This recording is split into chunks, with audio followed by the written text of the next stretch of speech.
Gegara serang Khalid Basalamah, wajah asli Gus Miftah terkuak terang benderang, ternyata seorang di sebuah pesantren di Jogja gitu, yang kemudian membuat adegan seolah-olah itu adalah Khalid Basalamah yang dihajar oleh para tokoh-tokoh yang lain. Kan ini bahaya sekali kalau kayak gini. Klarifikasi dari Khalid Basalamah dan juga permintaan maaf dia, ya kita hormati memang permintaan maaf dari Khalid Basalamah.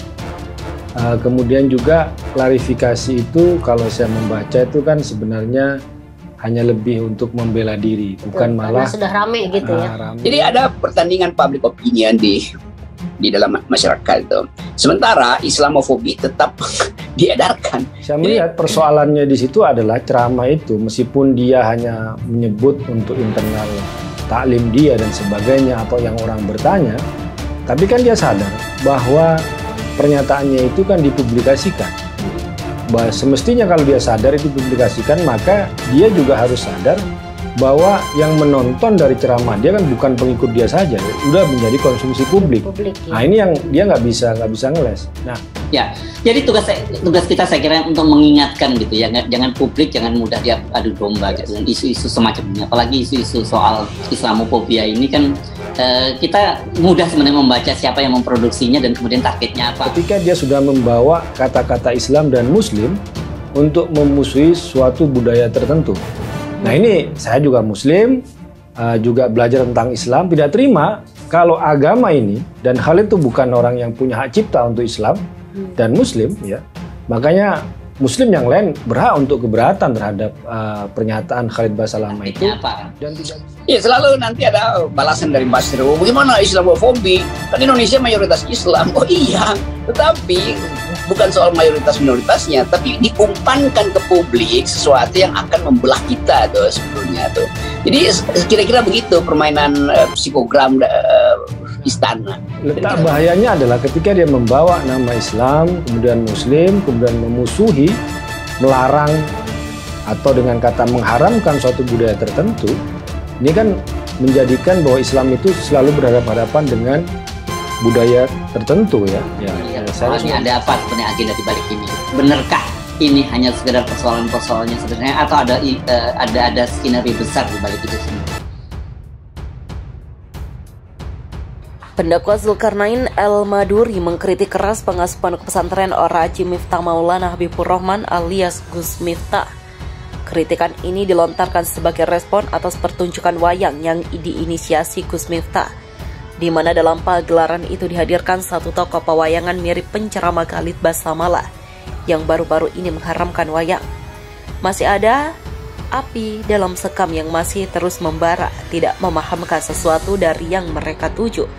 Terlalu sangat politisi seluruhnya gitu, dan lebih banyak mendahulukan kebencian di dalam menyelesaikan persoalan masalah wayang, kata Zulkarnain dalam video yang tayang di YouTube Zulkarnain El-Maduri dikutip populis.id pada Selasa. Dalam video berjudul Pilih Gus Miftah atau Pilih Ustadz Khalid Basalamah itu, Zulkarnain secara tegas mengatakan Gus Miftah bukan seorang pemuka agama yang bijak. Dia mengatakan orang bijak adalah mereka yang mau menghormati sesamanya, bukan malah menyerang untuk tujuan menjatuhkan. Padahal orang yang arif dan bijak itu bukan hanya kepada orang di luar Islam, tetapi kepada sesama Islam seperti yang ditunjukkan oleh Gus Miftah ya. Saya memang tidak kenal beliau, cuma pernah bertemu di Majelis Ulama Indonesia, katanya lagi. Gus Miftah yang memang kayaknya agak aneh bagi saya itu sebagai seorang dai, dan banyak kelebihan dan kekurangan barangkali itu yang saya baca gitu, karena yang disanjung-sanjung memang Gus Miftah akhirnya dia merasa memiliki sebuah kekuatan dan seolah-olah apa yang dilakukan sesuatu yang sangat terpuji. Begitulah katanya menambahkan. Lebih lanjut, Gus Zulkarnain mengatakan Gus Miftah adalah seorang yang masih labil dalam bersikap. Dia menilai tingkah laku Gus Miftah tidak lebih dari seorang anak muda yang tidak bisa diharapkan apalagi dijadikan teladan. Padahal kalau kita melihat cara berpikir beliau ini masih terkadang labil. Lebih dari seorang anak muda yang berdarah muda, kemudian menunjukkan wajah aslinya yang dulunya seolah-olah adalah orang yang teladan, ternyata bukan seorang teladan yang baik, begitulah tegasnya. Dia mengatakan sikap labil Gus Miftah itu terkonfirmasi dari pagelaran wayang yang menghadirkan tokoh mirip Khalid Basamala itu. Di sini kata dia, Gus Miftah hanya menuruti amarahnya saja untuk mengumbar kebencian terhadap Khalid Basamala. Karena apa? Menuruti amarahnya melalui bentuk penayangan wayang dan sebagainya dalam mengumbar kebencian kepada orang lain. Karena memang Gus Miftah ini dalam beberapa pernyataan di videonya itu dendam dengan Khalid Basamala ketika diwawancarai sahabatnya Deddy Corbuzier itu. Begitulah tukasnya. Anggota DPR RI Nasyirul Falah Amru atau Gus Falah ikut menanggapi polemik wayang haram. Dalam ceramah Ustadz Khalid Basamala, Gus Falah mengajak masyarakat khususnya umat Islam lebih bijaksana dalam memilih ceramah sebagai rujukan. Hal itu sangat penting untuk menghindari potensi umat Islam menjadi korban diombang-ambing pendapat dari pendakwa yang gemar mempertentangkan Islam dengan kebangsaan, ujar Gus Falah dilansir dari Antara pada Selasa. Menurut Gus Falah, yang juga unsur ketua di PBNU, Ustadz Basamala tidak akan mengerdilkan budaya wayang jika tidak punya orientasi memecah belah umat. Sebab wayang merupakan budaya yang hingga sekarang ini digemari sebagian besar masyarakat. Selain itu, wayang juga dijadikan media oleh Wali Songo dalam mendakwahkan Islam di Nusantara. Sekretaris Umum Baitul Muslimin Indonesia atau BAMUS itu mengingatkan Ustadz Basamala pernah membuat polemik dengan saran tidak ikut menyanyikan lagu kebangsaan Indonesia Raya. Padahal itu sebagai penghormatan yang sama halnya dengan hormat bendera merah putih, ekspresi atas kecintaan pada tanah air, bukan bentuk fanatisme buta yang kemudian dipersepsikan sebagai kesyirikan, begitulah tegasnya.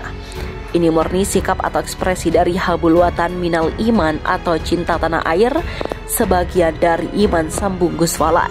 Prinsip atau nilai habul watan minal iman, kata Gus Miftah, dijadikan jargon oleh umat kala mengajak santri-santrinya melawan kezaliman penjajahan saat itu. Bahkan lanjutnya dengan prinsip tersebut kemudian tercetus resolusi jihad pada 22 Oktober 1945. Yang pada perkembangannya alhasil menjadi pemantik perlawanan rakyat terhadap penjajah pada 10 November 1945 yang kini diperingati sebagai Hari Pahlawan. Begitulah tandasnya.